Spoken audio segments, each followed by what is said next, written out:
the Chase Thomas Podcast, for people who have nothing but time to kill.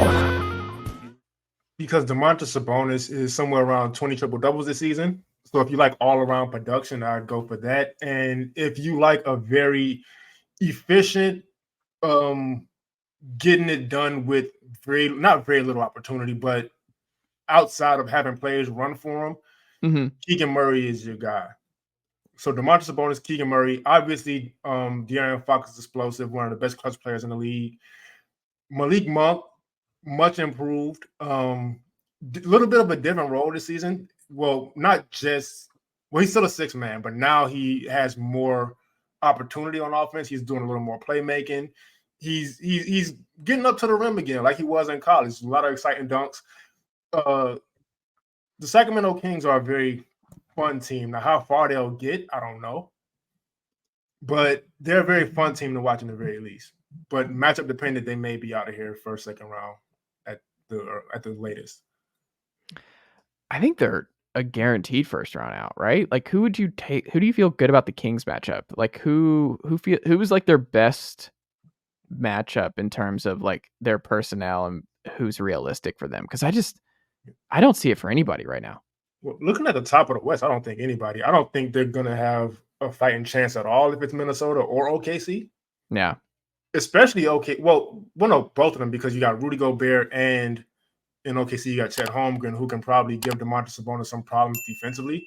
And that just takes away all of what Sacramento does. So, yeah, it's going to be pretty tough for him. What is De'Aaron Fox doing better this year? Has he plateaued? Or is there's still other things that he's growing and getting better at? I wouldn't say he's plateaued. I'd say Domantas Sabonis just having such a great year that they kind of have to ride with what he's doing right now. And then they just kept Harrison Barnes. Like, there was all this smoke, and then Harrison Barnes does not get moved. They just feel like we talked about in the pod like a month ago, where it's like they need their Aaron Gordon. They need that person next to Domantas Sabonis. And Harrison Barnes still a good player, but they didn't make that move. And they just are kind of moving through this season, and just we'll see what happens. My guy Kevin Huerter over there and has played well this year, but I mean, I don't know. They just feel like they're still missing one piece to get back into that consistent top four in the West mode that they were in, because I think their offensive upside is still extremely high with this core, right? Yeah, it is. But like you said, they have some questions. So they're not a complete team just yet. They are one move away. Not moving Harrison Barnes, I don't understand, even though he was playing really well in the beginning of the season, but you knew that wasn't going to continue. But maybe it's just the market. There wasn't a lot of big names or big trades really done around the deadline. So I'm not sure what they really could have done. It's true. Corban, are you a Kings guy right now? You a believer? I mean, they got my guy Malik Monk. We should never let him go. He's still there. So no, I'm playing. I like another one who got away.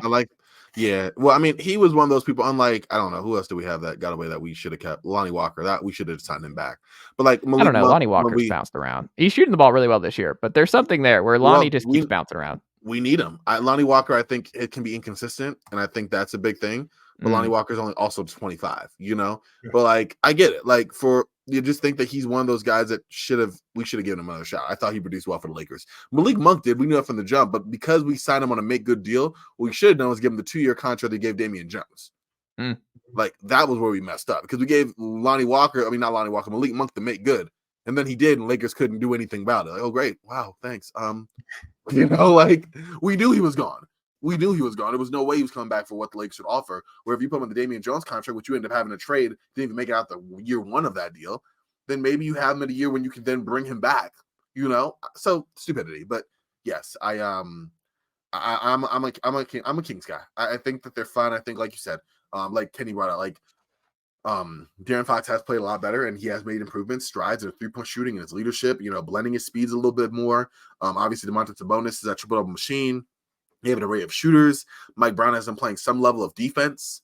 So no, they're a very solid team. Like, this is the most competent Kings team we've seen in back-to-back seasons since the Mike Bibby, Kevin Martin, and even before that, Mike Bibby, Brad Miller, Mike Bibby, Chris Bonzi Webber, Wells, Aja, Bonzi, like, again, Doug Christie, like those guys. Like, this is the most common team we've seen. Yeah, are they winning a championship? No. Are they competing for one necessarily deep? No. But like, they're a very good team and a tough out. It's also funny too, like when teams break through, right? Like the Kings in their playoff streak a year ago. and then we're all like, awesome, light the beam, what a fun story. The Kings are still like somewhere. Most of the season have been hovering around the middle portion of the West, like that 4, 5, 6 range, which is great that they're running it back, and they're still a couple games removed, depending on how this the back end of this season goes for them. But now they're not fun anymore. It's like they're going to go back-to-back playoff appearances. That's huge. They didn't go for 20 years. And we're just like, nah. We're just tossing like that meme of the Toy Story where like, I just don't want this play with this toy anywhere. Like the Kings got 1 year of everyone being like, this is so much fun. And they're not really all that different this year, but it's just, we're good. We don't care anymore. I think it's just the way they fell flat on their face in the playoffs. It kind of messed up people's expectations for them. We're not messed up, but they brought down to reality. And plus, it's kind of like it's like you said, like we've seen the movie already. Like once you watch a movie a second time, you still like it. I'm one of the people. I'll watch the same movie once a month, but it's not the same feeling. Hold on, what movie are you watching once a month, Kenny? What give me some examples here. I watch Life with Eddie Murphy and Martin twice a month. Twice a month. I used to watch How High a whole bunch, but as I got older, the jokes don't really hit the same sometimes. Okay. But there's a few movies. I don't explore a whole lot with my movies. I'm gonna be honest with you. Okay. Corban, do you do this? Are there some movies you watch once a month? Oh, you're muted. I said, I'm like that with old NBA games. Like I'll put on like one to go. I don't know how many times I watched that Kobe Shaq, that Lakers Heat 2004 Christmas game, which was a very good game, by the way. Oh yeah. Like, again, it just feels different. You're watching it for, I don't know. I can't explain. I'm weird. NBA sickos here, but like you're an ESPN classic guy. Like you like, hey, you I have a YouTube it's playlist a finer of things like club over classic here. games that I know are close. I can like watch if I want to like look at things more deep or not and just zonk out to go to bed. Like I'm one of those. Like, yeah. But no, as far as movies, I'm kind of weird on movies. Because like I do a lot of that, basketball stuff too. So when I need to get a better balance. I watch I like Coach Carter. Batman. The Batman was pretty dope. Batman Forever was an underrated Batman movie. I'm not really into horror is more what I'm into for movies mostly. I got all the Saws, like that sort of thing. I'm all over the place when it comes to the movies. The new Saw was tough, man. I had to turn around. Like my wife and I saw that. And Really? I thought it was I'm not a gross guy. Like I can't. It's tough. I'm not the pound of flesh trap, that was gross. I mean, the whole thing. I kept to turn away. Like I'm not gonna lie. I'm squeamish. Nobody watches it with me. They all think I'm crazy for it. I'm like, can't do it. Like they all think I'm like some kind of sick. I'm like, listen, y'all, I'm just watching a movie. Like when this is done, I'm gonna go right back to the basketball I was watching. But if a Saw movie, but you're the kind of guy you want to be around when like crisis strikes, because you're not going to be phased. Like you're not going to faint if like someone just like their leg gets snapped in half in a basketball game and their bones poking out. You're gonna be like, I'm fine. Let's plug this thing back in. We're good to go. Like you're ready to go. After my yeah, absolutely, exactly. Nah, this ain't phasing. I'm not like that at all. Kenny, are you? I'm fainting. I'm not fainting, but the Gordon Hayward injury bothered me for weeks. Oh my god! And the Kevin Ware in college. That one, yes, yeah. I was watching that one live. That was Kevin Ware one was tough. I think I was actually, I was watching both live. Yeah, the Gordon one was bad, but the Kevin Ware one, I think, because the bone was out.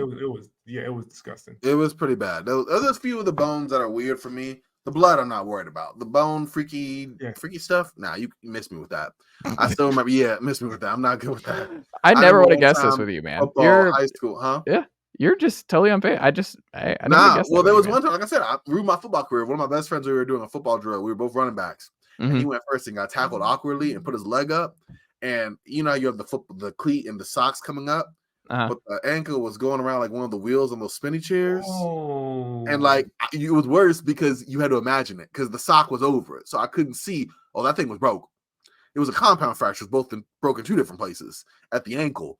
But that thing was just wobbling around like the poltergeist. Like I was and I remember watching that and in my head someone, and I've never been into football like that since. Nicely done, nephew. The Chase Thomas podcast. Hell yeah.